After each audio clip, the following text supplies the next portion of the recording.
Welcome back everyone. This lecture I want to talk about the currencies for the project cost. So as you recall in the beginning, if you want to change the currencies, you go to the options, which is at the file, and you want to change the items for currency for your project.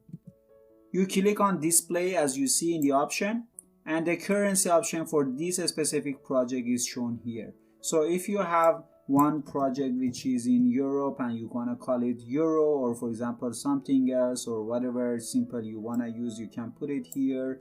Then the currency, you come here and then you select euro for your currency, because for example your project is happening in Europe. You can keep the default one, or you can just put EUR that as you want, and then you can say, okay, how many decimal I want to have. For example, for my currency, you can increase and decrease it.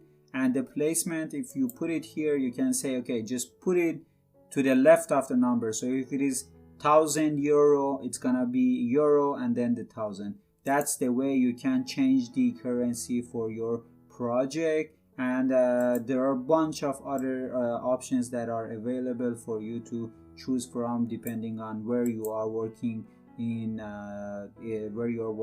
for your company. Thanks for watching.